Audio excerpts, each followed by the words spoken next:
a empezar esta última sesión del seminario Fratelli Tutti y voy a ir explicando poco a poco la presentación que os he preparado.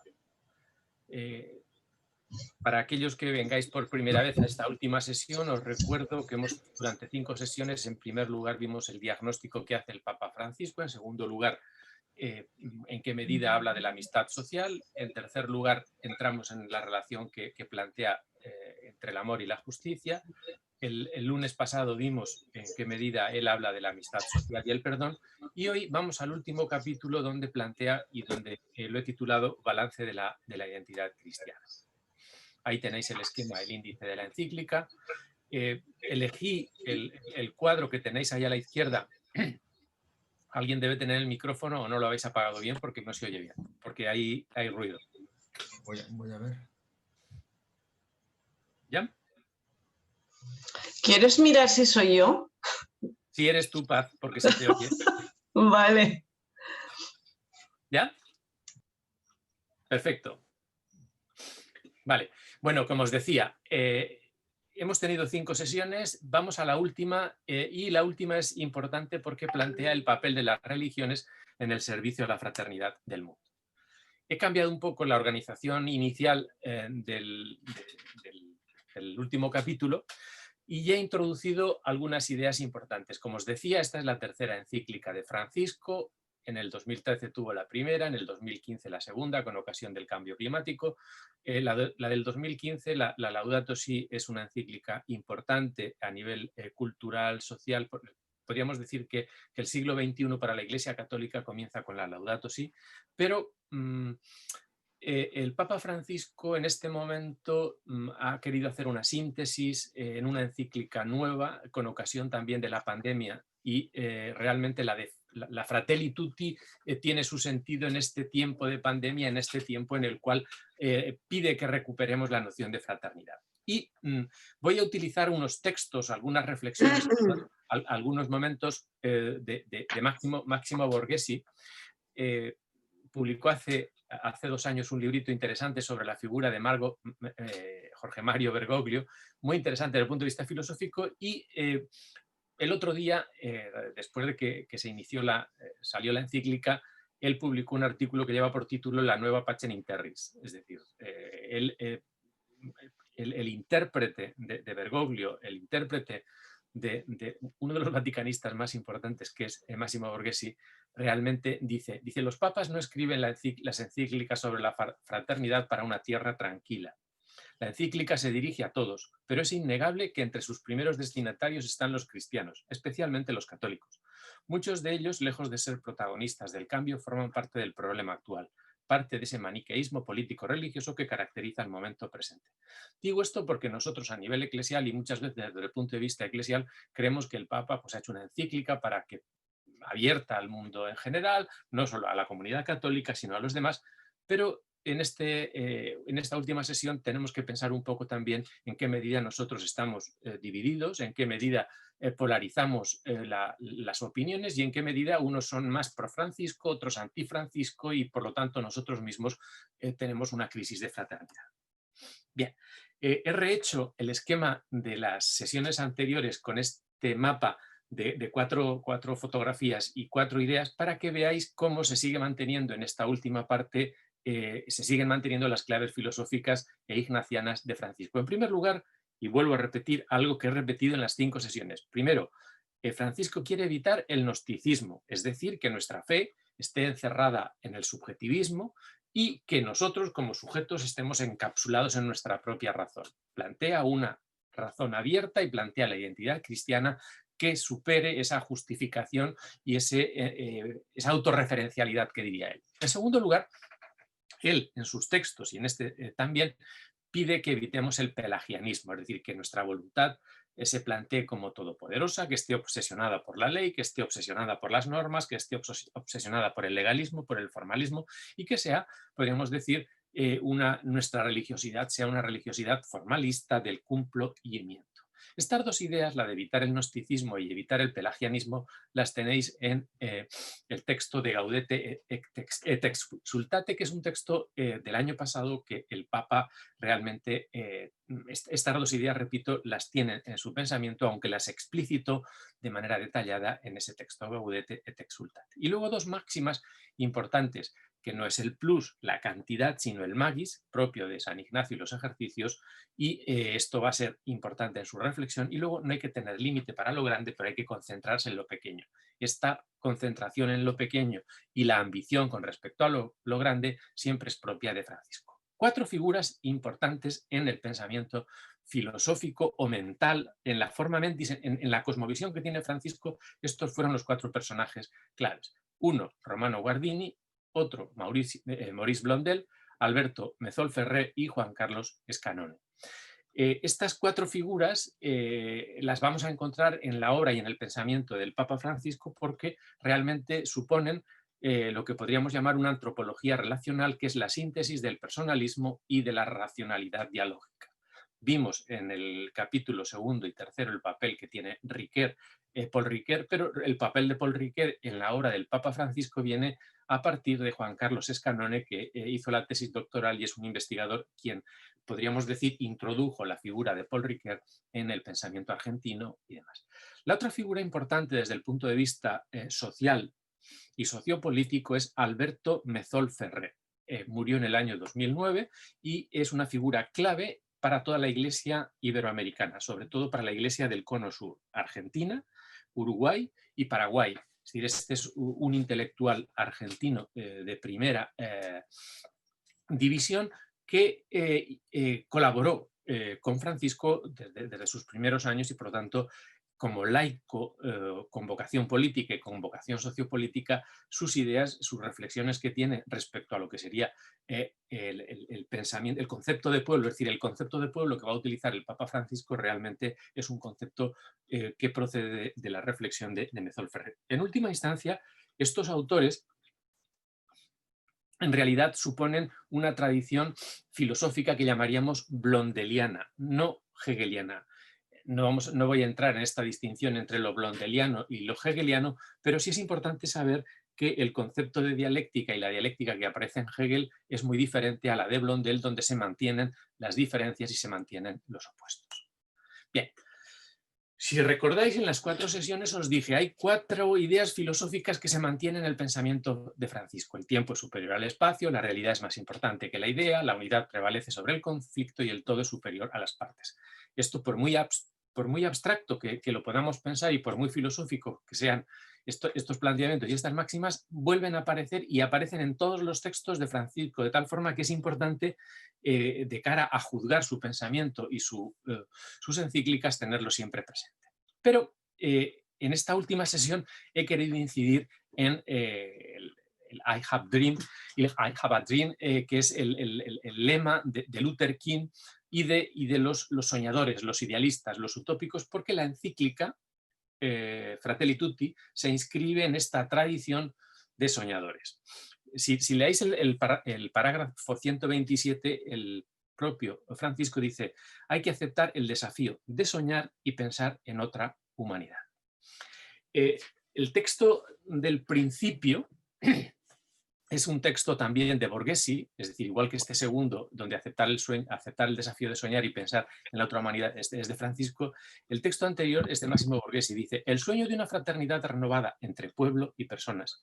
Es un realista. El Papa Francisco es un realista que no confunde el reino de Dios y el reino de los hombres, pero es un realista que sabe que el realismo, si no quiere ser cínico, debe ir siempre más allá, debe arriesgar un proyecto ideal, debe abrir a la esperanza. El cristiano es un hombre con esperanza y no con resignación. El auténtico realismo es un real idealismo. Es un sueño que hunde sus raíces en la música del Evangelio, en el Evangelio de Jesucristo.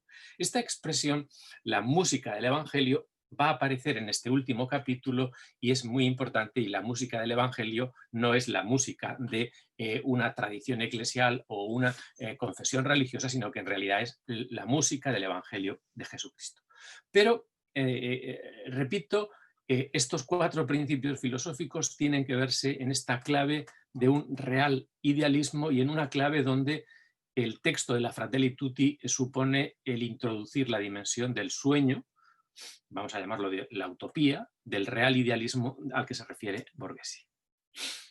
Si vemos los 7 capítulos anteriores, es decir, antes de centrarnos en el capítulo número 8, que es el que vamos a desmenuzar hoy, vamos a revisar y vamos a repasar los 7 capítulos anteriores. He intentado en una única diapositiva ponerlo para que mentalmente recordemos dónde estamos para entrar en el capítulo 8 y os recuerdo, primer capítulo, las sombras de un mundo cerrado. Francisco recuerda que tenemos que plantear una fraternidad sin fronteras, que actualmente los sueños se han roto en 1000 pedazos y necesitamos un proyecto para todos. La globalización tiene que rehacerse, tiene que repensarse, tiene que replantearse y sobre todo, fijaos la expresión que él utiliza, necesitamos poner rumbo, necesitamos modificar el rumbo de la globalización y empezar a aprovechar las posibilidades de comunicación que nos ofrece la globalización porque es insuficiente la conexión. El hecho de que estemos conectados no quiere decir que estemos mejor comunicados. Por lo tanto, el mundo en el que nos encontramos necesita ser pensado sin fronteras y necesita ser reconstruido para todos. El segundo capítulo de la encíclica planteaba la aplicación a la vida cotidiana de cada uno de nosotros de la parábola del buen samaritano. Es decir, es un capítulo muy, muy evangélico, muy de aplicar a nuestra vida cotidiana el hecho de con quién nos identificamos en la parábola del samaritano.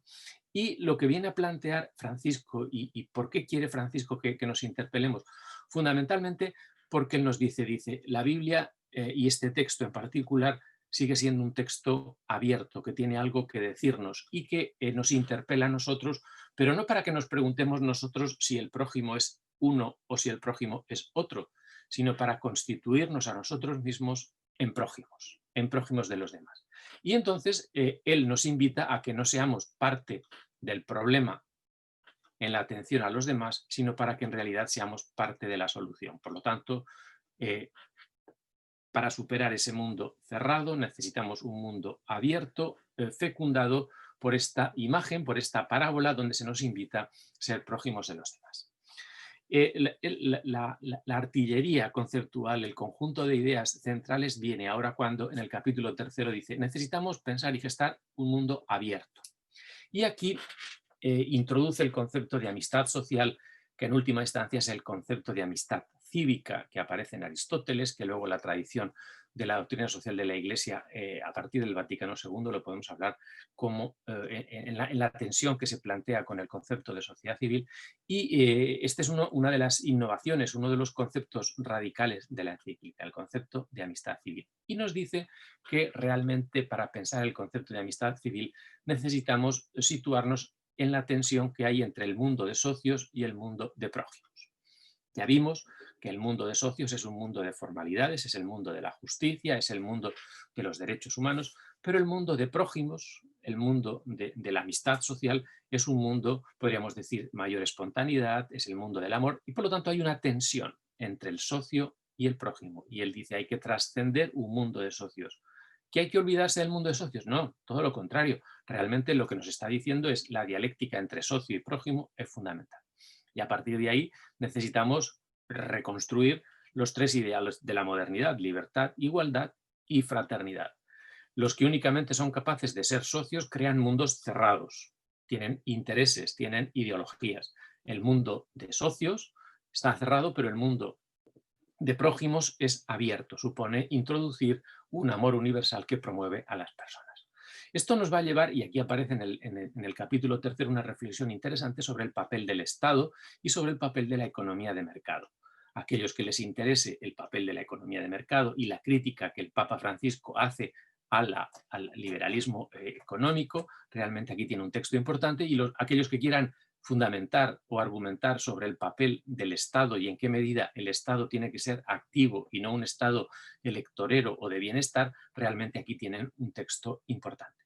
Él tiene aquí una frase importante y decir, servir significa cuidar. Este es el lema fundamental en esta dialéctica entre socios y prójimos. Pasamos al capítulo cuarto, y en el capítulo cuarto ya apela a esa dimensión antropológica, dice el corazón abierto al mundo entero. Fijaos que realmente volvemos a incidir el corazón, facultad particular, individual, abierto al mundo entero. La fraternidad tiene que concretarse, por lo tanto no puede quedarse en palabras. Y viene a decir, esto lo vemos claro con el tema de la inmigración y con el tema de los emigrantes y en qué medida las fronteras son artificiales. Y ahí aparecen 4 verbos que están en la encíclica muy bien estructurados y están en el corazón de la encíclica y que realmente forman parte de lo que podríamos llamar cualquier política de inmigración: acoger, proteger, promover e integrar. La acogida con los inmigrantes puede ser buena, la protección puede ser buena, pero el problema con la inmigración no está solo en ese primer momento, sino en esos 4 verbos. A partir de ahí, él plantea una dialéctica de las relaciones internacionales basadas en la reciprocidad y en lo que llamaríamos la filosofía del don. No en la filosofía de la obligación y de la ley, sino en la filosofía del don recíproco. Y a partir de ahí nos plantea reconsiderar o pensar lo local y lo universal, lo local y lo global.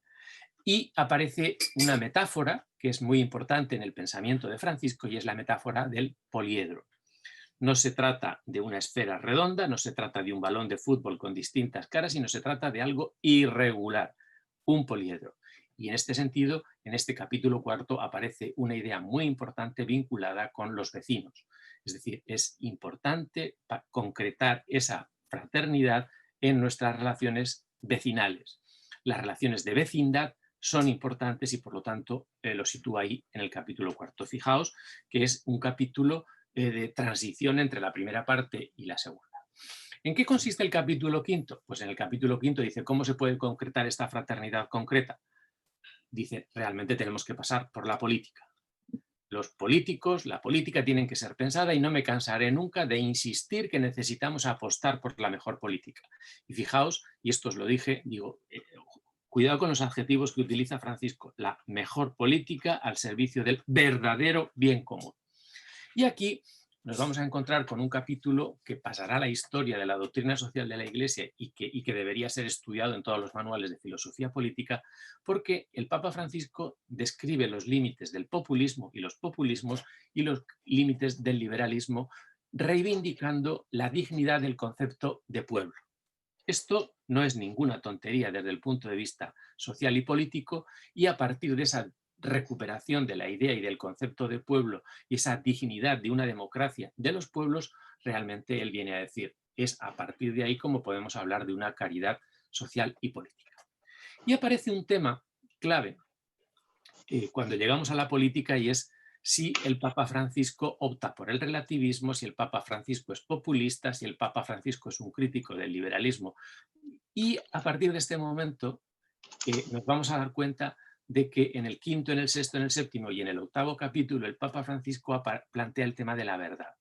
Es decir, los derechos humanos y la dignidad humana no puede ser sometida a consenso, no es una cuestión de mayorías, sino que en realidad tiene que ser un horizonte vinculado a la dignidad, vinculada a su vez con una determinada teoría de la verdad. Esto se tiene que concretar no solo en instituciones, el Estado y las administraciones públicas, sino que tiene que concretarse también en acciones puntuales de cada uno de nosotros. Y aparecen los 2 principios de la doctrina social de la Iglesia de los últimos años, que es el principio de subsidiariedad y el principio de solidaridad. En la sesión del lunes pasado vimos estos 2 últimos diálogos, últimos capítulos, el capítulo sexto y el capítulo séptimo. Y en el capítulo sexto aparece una categoría importante por la cual el Papa Francisco pasará a la historia, y es el Papa Francisco ha propuesto una cultura del encuentro.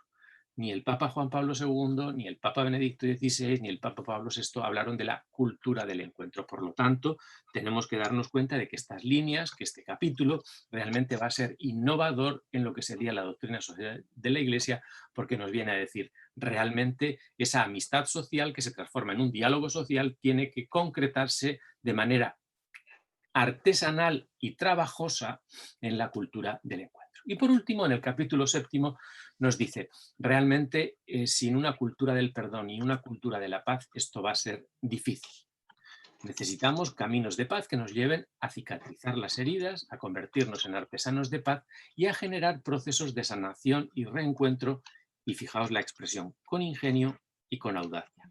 Y vuelve de nuevo la pretensión del capítulo 15, compromiso por la verdad y por lo tanto ese horizonte epistemológico antirrelativista, antitotalitario y antidogmático requiere volver a plantearse el tema de la verdad.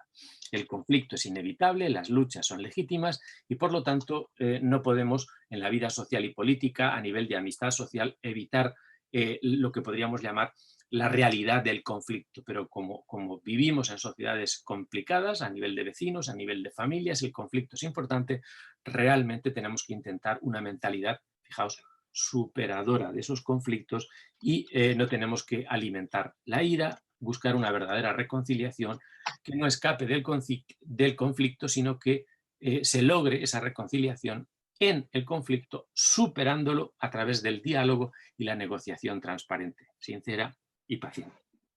Y aquí se muestra claramente uno de los principios filosóficos. La unidad es superior al conflicto. Y en este capítulo último hay dos partes importantes.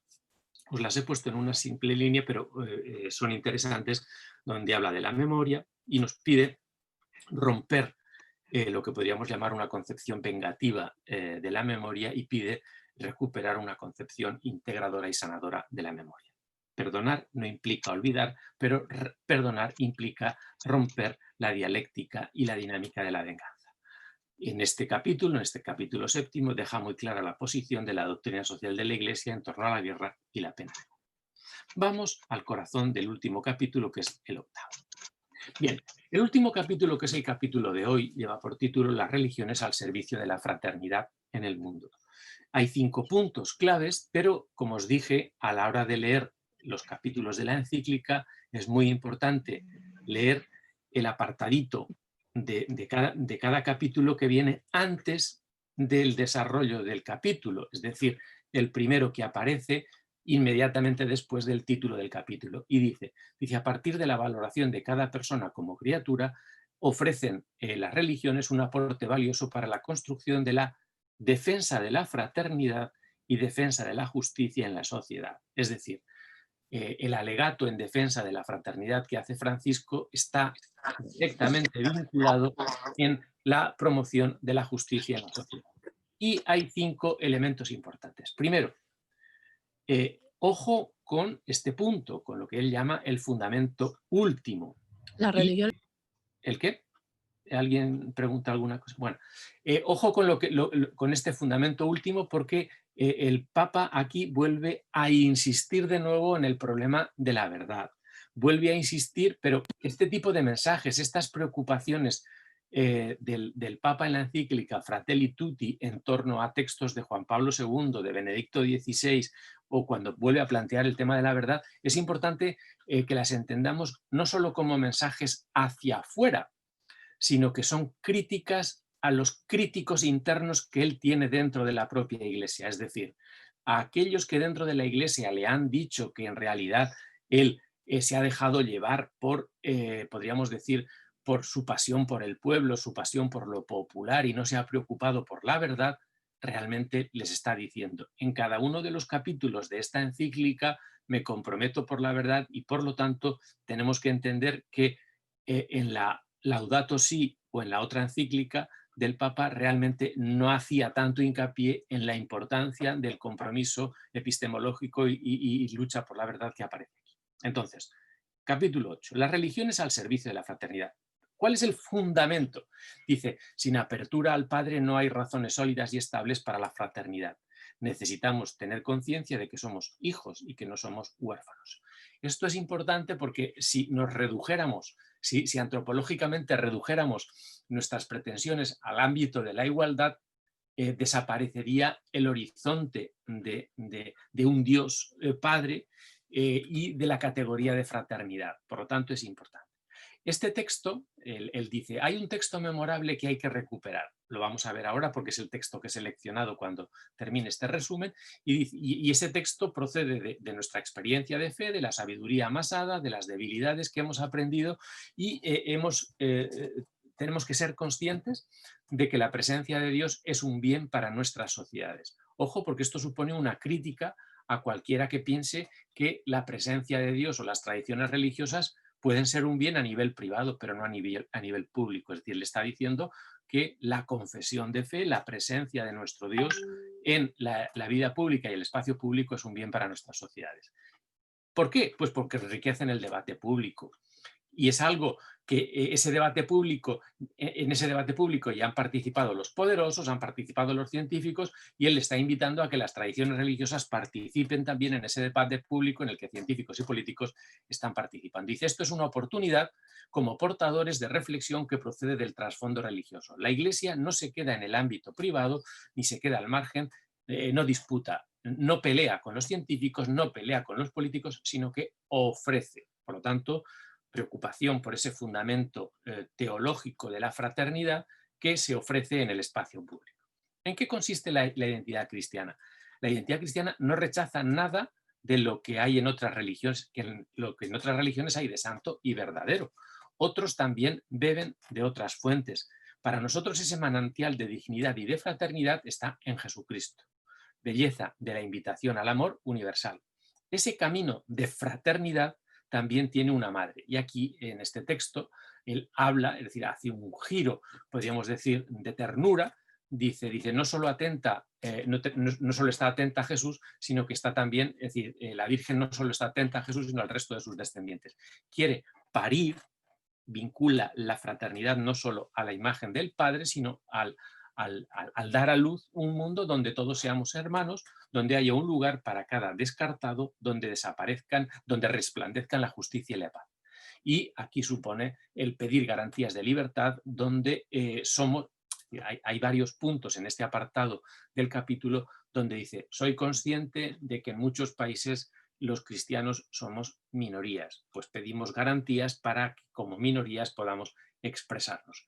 Y hay un alegato claro en este momento de la identidad cristiana donde pide libertad religiosa para todas las confesiones religiosas y este gesto, fijaos, esta idea es muy importante porque no está diciendo que los católicos tengamos la verdad, nuestra pretensión de verdad sea totalizante y que los demás no tengan esa pretensión de verdad, sino que está diciendo necesitamos movernos en espacios públicos donde poder trabajar juntos por una verdad de la cual todos podemos enriquecernos. El Papa, cuando reflexiona sobre la fraternidad, realmente es consciente de que las religiones son o pueden ser causa de violencia entre los pueblos. Y este punto es importante. Dice, entre las religiones es posible un camino de paz. Es decir, las religiones no son necesariamente fuente de conflicto y fuente de enfrentamiento social. No, las religiones son posibles caminos de paz. ¿Qué es lo que está diciendo? Dice, el punto de partida debe ser la mirada de Dios. Hay que conversar y sobre todo necesitamos sentirnos desafiados a volver a las fuentes, a nuestras fuentes, para concentrarnos en lo esencial. Ojo con este dato. Las distintas tradiciones religiosas, las distintas confesiones necesitan realizar un proceso de ascenso a las fuentes, de búsqueda de lo esencial. ¿Por qué? Pues porque la violencia en la que nos encontramos y los enfrentamientos violentos en los que nos encontramos en realidad han surgido de las deformaciones de las fuentes. El terrorismo, por ejemplo, ha surgido de interpretaciones equivocadas de los textos religiosos. El griterío fanático realmente ha pervertido lo que podríamos llamar la fuente religiosa y entonces se muestra en contra del griterío fanático y busca algo de noble, lo que de noble y armónico canto hay, es decir, como si las distintas tradiciones religiosas supusieran una convergencia en lo noble y lo armónico y fuera posible algún tipo de música, algún tipo de armonía entre las distintas religiones. Fijaos que la imagen del poliedro, la imagen de la música, el horizonte de armonía es un horizonte conceptual interesante desde el punto de vista filosófico y social.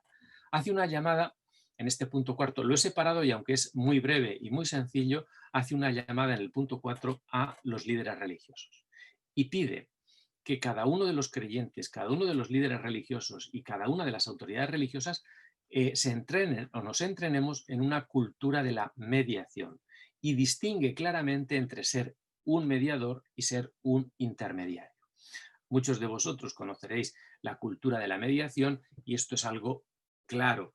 No es lo mismo intermediar entre partes que ser un mediador de partes. Entonces, estos textos vienen a decirnos, realmente cada uno de nosotros tenemos que promover esa cultura del encuentro, generar un espacio de mediación nuevo y entender que la vida social y política no es un espacio de regateo, no es un espacio de duólogo, sino que el diálogo supone un tercer espacio y la mediación supone no estar entre A y B, sino generar un espacio C donde se puedan reconocer A y B.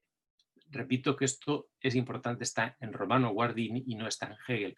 En el planteamiento de Hegel, A se enfrenta a B y probablemente A pueda anular a B.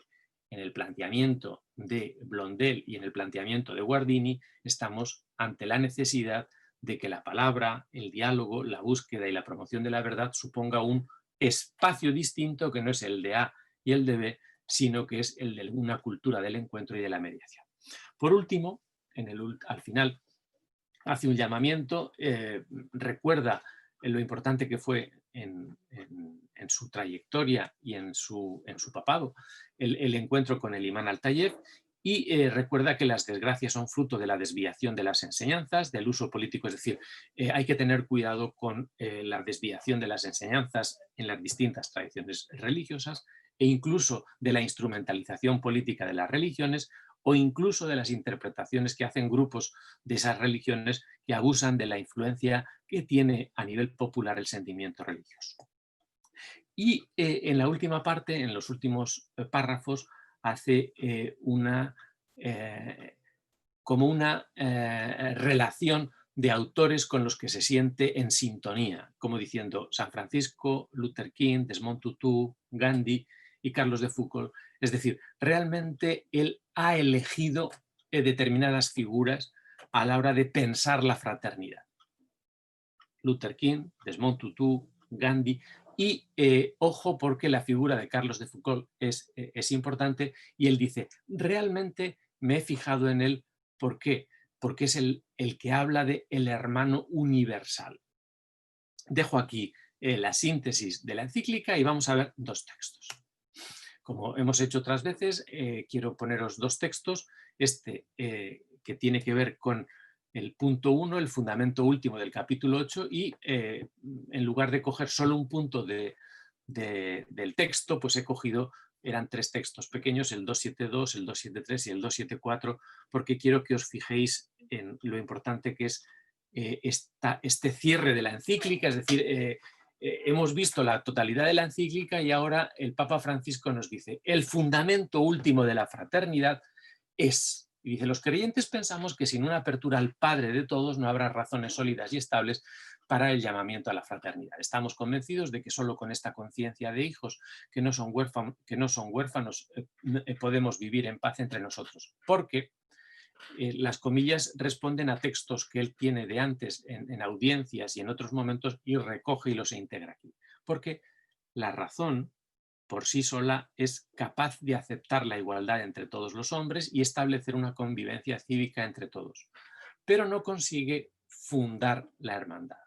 Es decir, realmente la encíclica sobre la fraternidad supone decir, la fe en un Dios va a ser la fuente de esa igualdad y de ese concepto de fraternidad que yo propongo. En esta línea quiero recordar un texto memorable, el punto 273, y ese texto memorable es de Juan Pablo II, dice, si no existe una verdad trascendente con cuya obediencia el hombre conquista su plena identidad, tampoco existe ningún principio seguro que garantice relaciones justas entre los hombres. Los intereses de clase, de grupo o nación los contraponen inevitablemente unos a otros. Si no se reconoce la verdad trascendente, triunfa la fuerza del poder y cada uno tiende a utilizar hasta el extremo los medios de que dispone para imponer al otro su interés o la propia opinión, sin respetar los derechos de los demás. las raíces del totalitarismo moderno, hay que verlas, por lo tanto, en la negación de esa dignidad trascendente de la persona humana, imagen visible de Dios invisible, y precisamente por esto, sujeto natural de derechos. He puesto subrayado lo de sujeto natural de derechos porque no estamos ante un horizonte de un sujeto convencional de derechos, sino que en realidad hay una recuperación de esa tradición de dignidad incuestionable del ser humano, que nadie puede violar, ni el individuo, el grupo, la clase, la nación o el Estado. No puede hacerlo tampoco la mayoría del cuerpo social poniéndose en contra de la minoría. Último punto de este apartadito que creo que, al menos desde el punto de vista ético y político, es importante.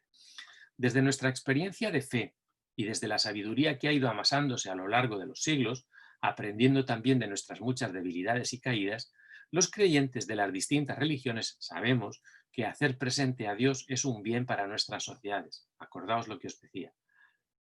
Las distintas confesiones religiosas están llamadas a la vida pública, a hacer presente a Dios en la vida pública. Es un bien para nuestras sociedades. Buscar a Dios con el corazón sincero, siempre que no lo empeñemos con nuestros intereses ideológicos o instrumentales, nos ayuda a reconocernos compañeros de camino, verdaderamente hermanos. Creemos que cuando en nombre de una ideología se quiere expulsar a Dios de la sociedad, fijaos que en realidad el laicismo, el ateísmo y muchas veces la guerra contra las distintas confesiones religiosas plantea esta expulsión de Dios porque no se considera este Dios de la fraternidad una buena noticia, se acaba por adorar otros ídolos y enseguida el hombre se pierde, su dignidad es pisoteada, sus derechos son violados. Ustedes saben bien a qué atrocidades puede conducir la privación de la libertad de conciencia y la libertad religiosa, y cómo esa herida deja a la humanidad radicalmente empobrecida, privada de esperanza y de ideales. Fijaos esta idea que aparece al final de la encíclica, donde vincula la fraternidad con la libertad religiosa, la libertad de conciencia, la libertad de expresión, la posibilidad de transmitir esa esperanza y ideales. Y por último, y ya para concluir, hay un texto bonito donde plantea el papel de la Iglesia en la vida política. Y dice, realmente la metáfora es interesante, dice, la Iglesia tendría que ser hogar de hogares. Bien, pensemos un poco lo que significa esta metáfora. No está diciendo que es casa de casas, sino está diciendo hogar de hogares. El concepto de hogar dice mucho más que el concepto de casa. Y aparece en el punto 276. Y dice, por estas razones, si bien la Iglesia respeta la autonomía de la política, no relega su propia misión al ámbito de lo privado. Esto es importante, la presencia de la Iglesia en la vida pública para defender y para promover la fraternidad. La vida del creyente no termina ni empieza en la vida privada, sino que hay una misión pública y misión política en ese sentido. Al contrario, no puede ni debe quedarse al margen en la construcción de un mundo mejor, ni dejar de despertar las fuerzas espirituales que fecunden toda la vida en sociedad. Es verdad, fijaos, ya empieza matizando. Dice, es verdad que los ministros religiosos no deben hacer política partidaria propia de los laicos. Está asignándonos a los laicos un papel político importante que no tienen por qué hacer los sacerdotes.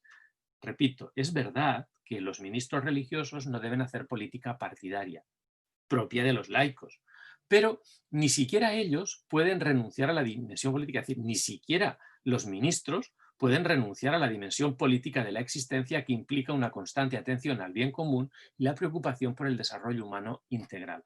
Fijaos la distinción entre esa dimensión política con mayúsculas y esa dimensión política partidaria.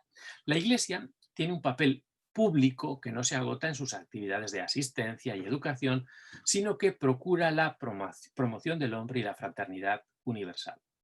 La Iglesia no pretende disputar poderes terrenos, sino ofrecerse como un, aquí viene la expresión, hogar entre los hogares. Esto es la Iglesia. Fijaos la definición. Un lugar abierto para testimoniar al mundo actual la fe, la esperanza y el amor al Señor y a aquellos que Él ama con predilección. Una casa de puertas abiertas. Y aquí viene, podríamos decir, la culminación de la reflexión de la encíclica, apelando un poco a lo que os decía, a apelación a la maternidad y a la ternura. Dice, la Iglesia es una casa con puertas abiertas porque es madre. Y como María, la madre de Jesús, queremos ser una Iglesia que sirve, que sale de casa, que sale de sus templos, que sale de sus sacristías, para acompañar la vida, para sostener la esperanza, para ser signo de unidad y, fijaos, para tender puentes, para romper muros y para sembrar reconciliación. Fijaos los infinitivos y fijaos en realidad cómo concreta esos infinitivos. Tender puentes, romper muros y sembrar reconciliación. Daos cuenta de cómo en estas últimas palabras del último capítulo de la encíclica realmente está planteando el tema de la mediación de las religiones, el tema de la apertura entre los pueblos y el tema de un perdón y una memoria que realmente supone, podríamos decir, una renovación de esa cultura del encuentro. Aquí, hasta aquí, estos dos últimos textos importantes, hasta aquí el capítulo 8, y con ello terminamos lo que sería la exposición breve e introductoria de lo que es la encíclica.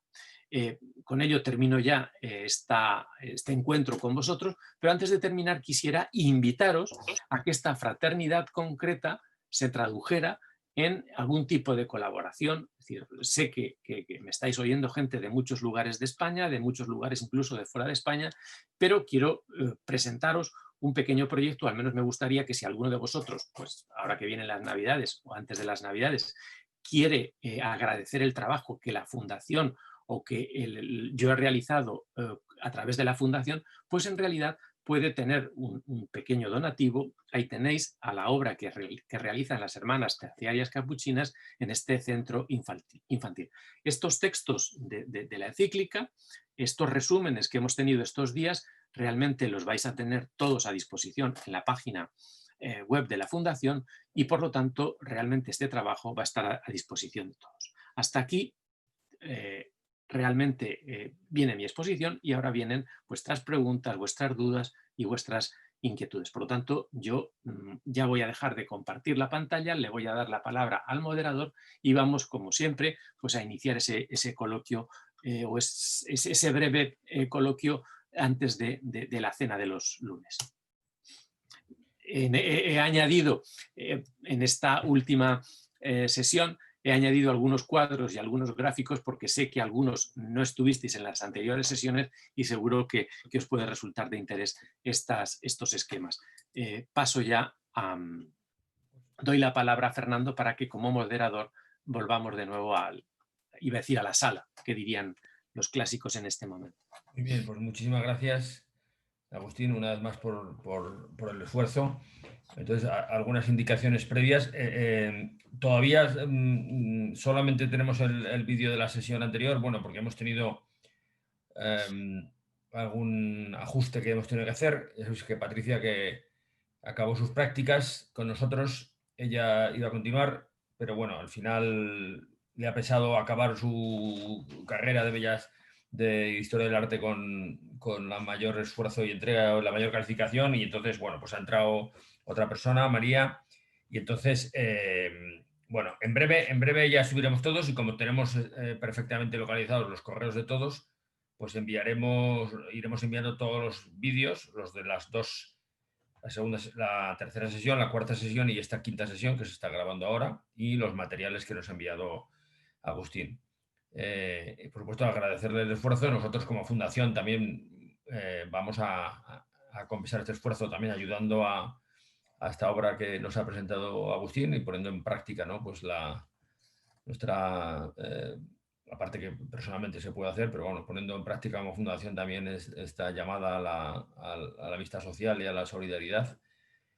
Y por supuesto, bueno, lo dejamos un poquito para la guinda final. Y yo ahora lo que sí que querría es que bueno, aquel que quisiera preguntar algo o hacer cualquier tipo de comentario, pues se sienta libre para escribirlo o bien para desactivar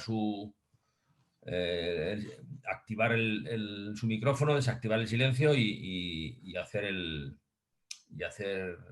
cualquier pregunta o comentario.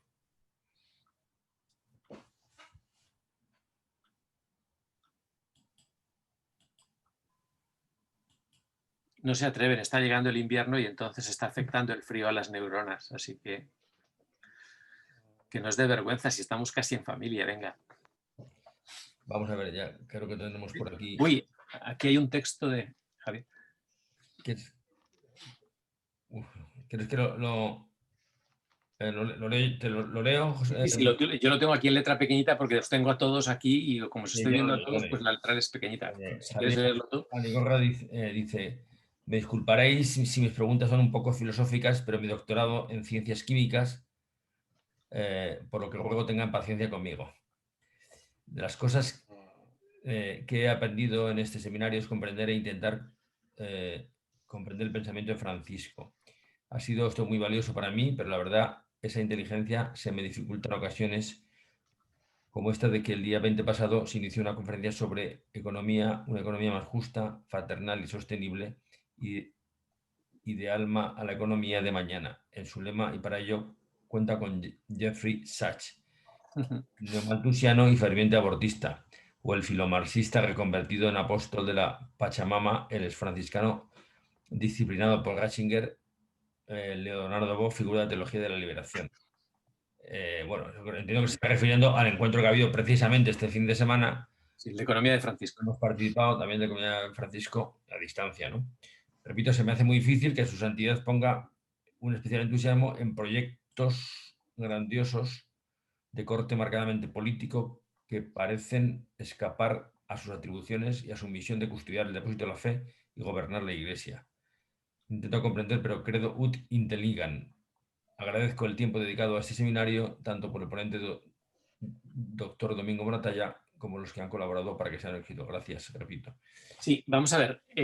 Ahí plantea cuestiones interesantes respecto al papel de, bueno, lo que se ha llamado el proyecto de economía de Francisco. Es decir, será muy discutible la iniciativa que ha tomado el Papa Francisco, pero a mí me parece muy interesante. Es decir, yo no estoy de acuerdo con los planteamientos de Piketty, de Sachs, de muchos de los economistas que están ahí, pero no cabe duda que son personajes relevantes en las ciencias sociales y en el mundo de la economía y que hayan aceptado empezar a dialogar o venir a encontrarse con gente que no piensa como ellos desde el punto de vista antropológico, pero que pueden discutir opciones desde el punto de vista de la economía social, desde el modelo de Estado, la crítica al sistema económico, a mí me parece interesante. Es decir, no estamos sobrados de espacios de encuentro a nivel eclesial y que la Iglesia, en lugar de estar encerrada en la sacristía, realmente tenga la oportunidad de discutir, de hablar. Y luego, lo realmente importante del proyecto de economía de Francisco no está en Francisco y estas 4 vacas sagradas que se encuentran aquí. Lo realmente importante está en que los que han tenido el lugar privilegiado son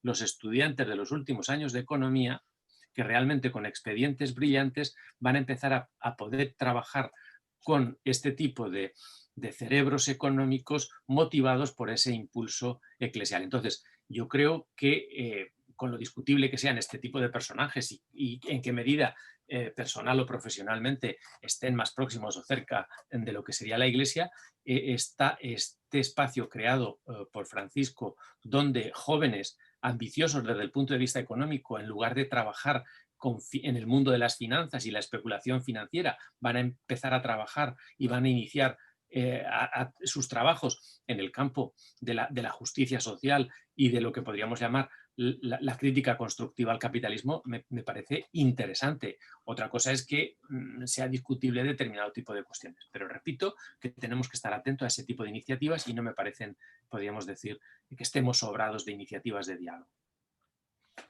Sí, sí. Arsenio, quiero hacer una... No. Sí, que intervenga. Buenas noches. Sí. No sé si me oís. Sí. Soy nuevo en esto y la verdad es que no, me he metido la pata. No quería hacer ninguna pregunta y voy a quitar la mano. Bueno, pues, pero ya que has estoy venido, probando con Zoom. Vale. Y bueno, pues estoy escuchando aquí a Agustín. Muy contento y muy a gusto, la verdad es esa. Y nada, he empezado hace muy poco, entonces me toca escuchar y en fin. Gracias. Vale. Más preguntas. Voy a quitar la mano. Venga. Voy a quitarla, es que fue un error. A ver, ¿quién más? Ahora se quitó.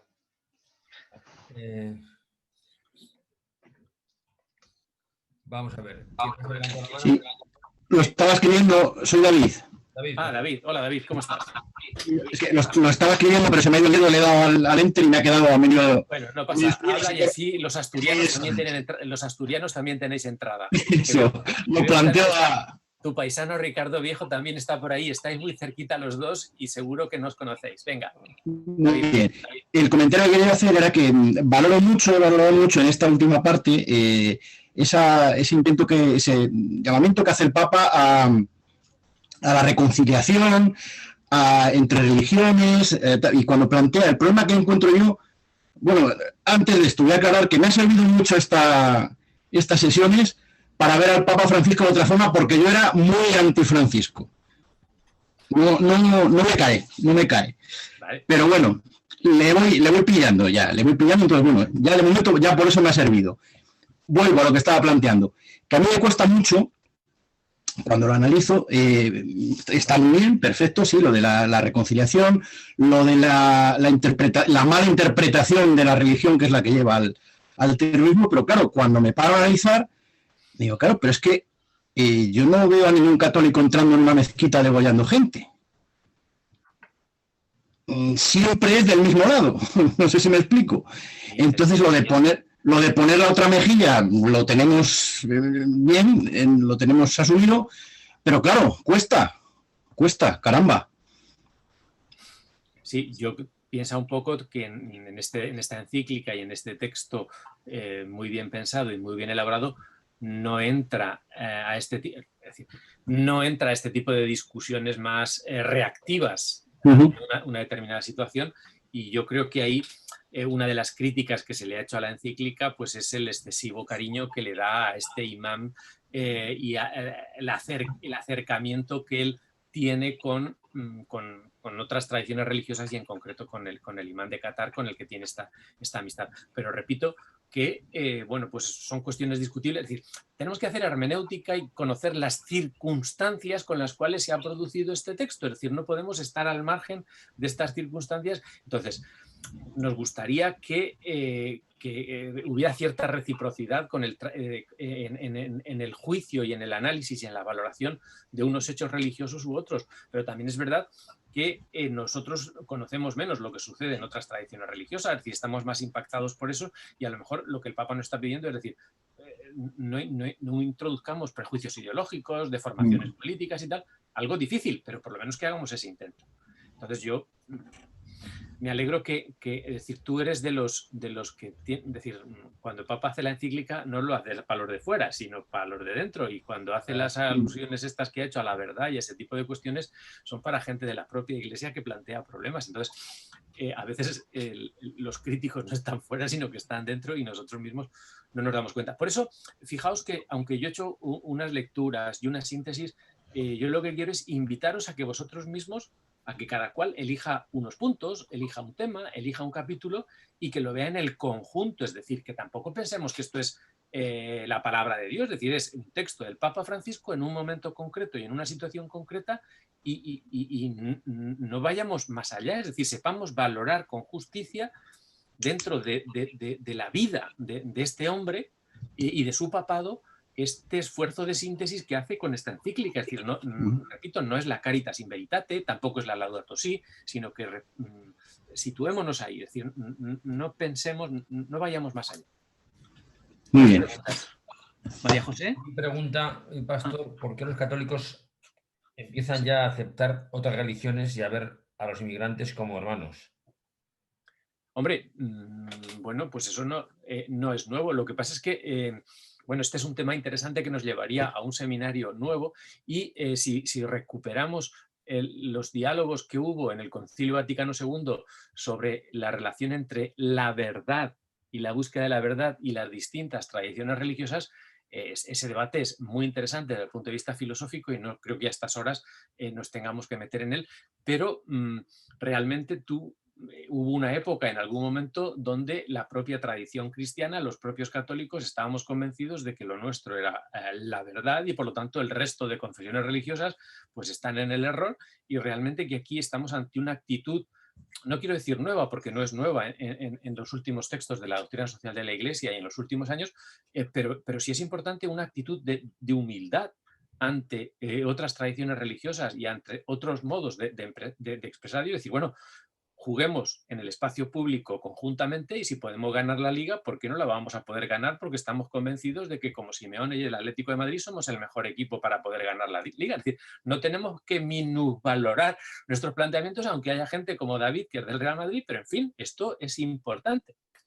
Entonces, en la búsqueda de la verdad, en la búsqueda de una verdad común, es decir, la fraternidad no se va a conseguir si no hay esa pretensión común de la verdad y sin ese horizonte de verdad. Si aceptamos el pragmatismo, el relativismo o el escepticismo, no será posible la fraternidad, habrá siempre intereses particulares. Entonces, yo creo que el Vaticano II y los diferentes textos de la doctrina social de la Iglesia van a ser importantes en esta nueva relación que la Iglesia tiene con la verdad. No es que sea una relación moderna, a diferencia de las otras épocas. No, es que la relación con las tradiciones religiosas o con aquellos que no tienen ninguna tradición religiosa y por lo tanto el compromiso de fraternidad con ellos realmente estar también relacionado con una apuesta epistemológica para discutir, para hablar, para comunicarnos, para relacionarnos. Entonces, no es un horizonte de un realismo metafísico cerrado como el medieval, sino que es el horizonte de una antropología relacional donde la palabra y la comunicación son claves. Bien, en ese sentido, Disculpa, David, la metáfora. Bueno, he puesto en el chat en la intervención del cierre del Papa del encuentro del pasado fin de semana. Ah, muy bien. Era a distancia, pero hubo pequeños lugares de concentración. Yo estuve en el de aquí, en el de Madrid, en el que lo organizaban la gente de Economía de Comunión, de los Focolares, en Mariápolis, estuve ahí presente. Y bueno, yo creo que fue interesante las intervenciones de aquellas personas. Yo recuerdo especialmente la de Mohamed Yunus, el Premio Nobel de Economía, el inventor de los microcréditos, y claramente se veía que había ahí unos puntos de conexión, ¿no? por la búsqueda del bien común muy importantes, ¿no? Bueno, no sé si hay alguna otra intervención. Me gustaría agradecer la oportunidad de este seminario y la rapidez con que se ha organizado, y me gustaría felicitar al ponente, a Agustín, pues, que ha sido, además de muy profundo y muy organizado, da gusto escucharlo, ha sido muy didáctico. Yo soy profesor de educación y reconozco que tiene una gran didáctica, y quería apuntar de que estos vídeos, cuando después se ofrecen, son vistos por mucha más gente, incluso de las que hemos asistido al seminario. ¿Ah, sí? Compañeros, amigos que no han podido hacerlo en directo, después lo escuchan con mucha atención y son muy valiosos. Por eso ruego que se pongan a disposición. Sí, Gracias. se hará. Muchas gracias, Paco. Muchísimas gracias. Bueno, yo quería avisar, bueno, yo creo que se ha creado muy buen ambiente. Hemos creado, pues bueno, aunque sea a la distancia, una comunidad, y también ha sido muy bien acompañada también por las oraciones introductorias, y entonces nosotros seguimos. Por supuesto que, digamos, Agustín es una persona más de la Fundación, es miembro de la Fundación Cultural Ángel Herrera, es miembro de su patronato, y estamos con planes, pero yo ya querría avisar de dos que están ya muy avanzados en su organización para el semestre que viene, que están en esta línea. Hay otros, obviamente, ¿no? Pero en esta línea en concreto están... vamos a hablar, digamos, de la economía de Francesco, pero en concreto presentando a empresas, presentando una relación de empresas, digamos, bajando ya de las musas al teatro, ¿no? Ya presentando empresas que son ejemplares en poner en práctica políticas, digamos, de bien común, ¿no? Porque creemos que eso es muchas veces puede ser complementa la formación teórica, ¿no? Y luego, por otro lado, también, bueno, el problema del clima. Yo he de decir que ha habido 2 o 3 ponentes internacionales, personas de reconocido prestigio, profesores de universidades como Oxford, y por supuesto Mohamed Yunus también, que han hecho una hincapié muy importante en el problema medioambiental, ¿no? Y entonces, bueno, pues nosotros ya teníamos programada unas jornadas que creemos hacerlas también con personas muy relevantes para tratar el problema del cambio climático desde el punto de vista científico, ético y político-legal. Eso, si Dios quiere, será en abril y también, bueno, pues como iremos informando de todo ello para un poco dar continuidad a todo esto.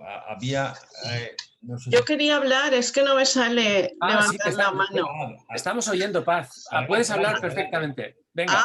Vale, ánimo, vale. ánimo. Es que esto, no, estaba escribiendo y no me salía y No digo, escribas, tírate a la piscina, venga. sí, no, yo quería decir que yo es que me encanta el Papa Francisco, entonces no puedo comprender cómo existe, bueno, lo tengo que aceptar, claro está, pero para mí ha sido un líder, lo veo un líder, veo que ha roto con infinidad de cosas y que ya era hora que las personas a lo mejor más liberales dentro de la Iglesia, pues para nosotros no sé, ha sido un liberador de muchas normas y conceptos, y lo que sí que veo es que esta encíclica yo la encuentro muy complicada, porque es una encíclica, bueno, vamos, yo si no llego a seguirte un poco, veo que no hubiera entendido nada. Es una encíclica social, política, y bueno, hay que ir frase por frase sabiendo muy bien cada palabra lo que quiere decir, que nos está explicando